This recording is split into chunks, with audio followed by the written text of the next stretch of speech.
this video on force and pressure part 2 discussed about the effects of force and different kinds of force. First, we can discuss about the effects of force. Force can change the state of motion of an object.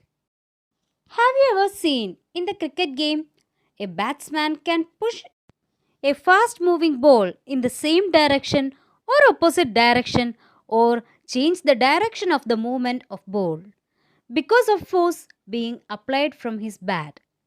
Another example, a boy want to move a tire faster. It has to be pushed repeatedly. From these examples, we can say that a force can move a stationary object.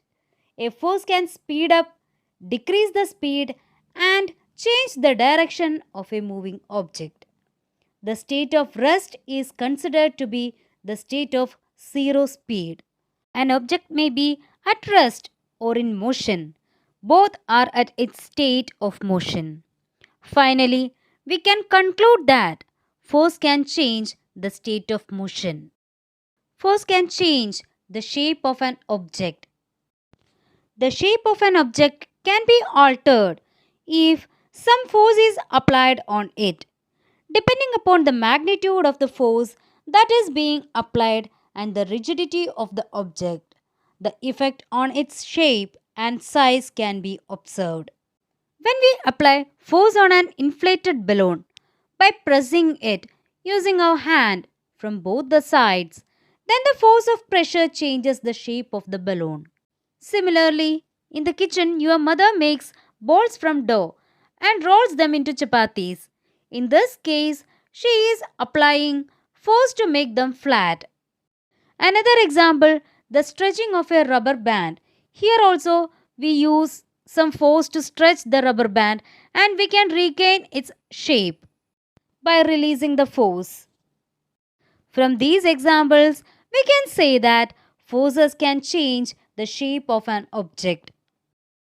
From all the above discussion, we can summarize that force can have any or all of the following effects on the object on which it is applied.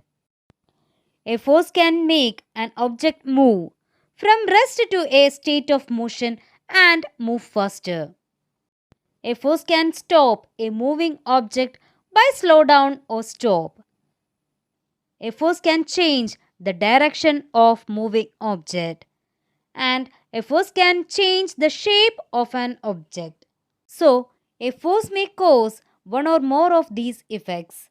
It is important to remember that none of these actions can take place without the action of a force. Thus, an object cannot move by itself. It cannot change speed by itself. It cannot change its direction by itself, and its shape cannot change by itself. Next, we can discuss about different kinds of force.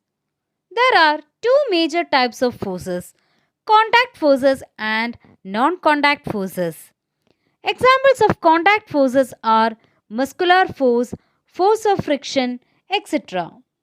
Similarly, the examples of non-contact forces are magnetic force, electrostatic force, gravitational force, etc. Contact forces.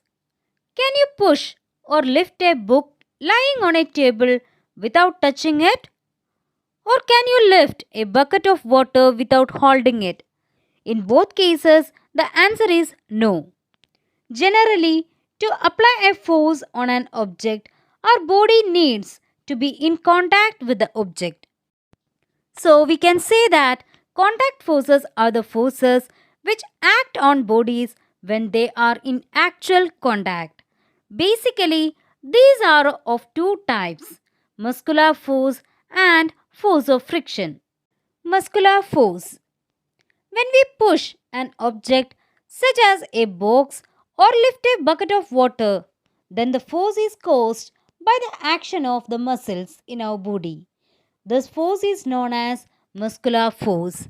Note that muscular force is always applied either directly through touch or indirectly with the help of a stick or a piece of rope.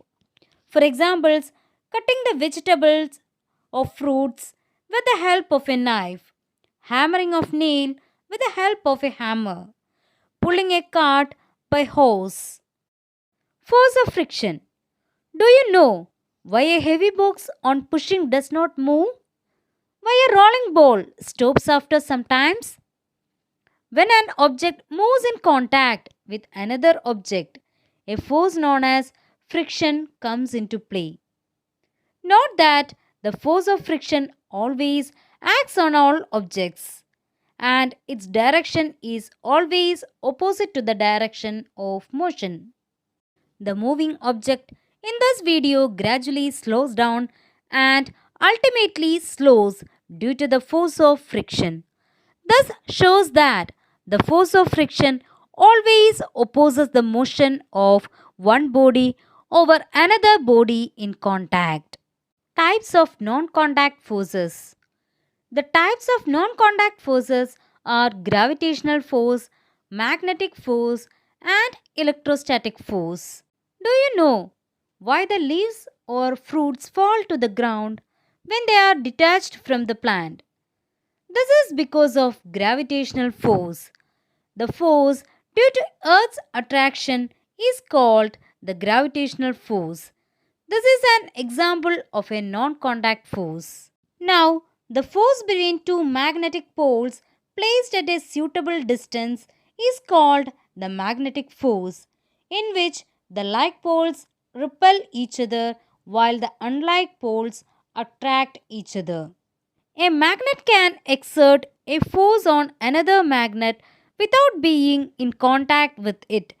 So, the force exerted by a magnet is also an example of non contact force. Do you know when we rub a tube through a dry cloth and bring it near the thread, the tube is attracted towards the thread. This is because on running the tube through the dry cloth, an electrical charge is generated on the tube. This is called the electrostatic charge. This is also an example of non contact force.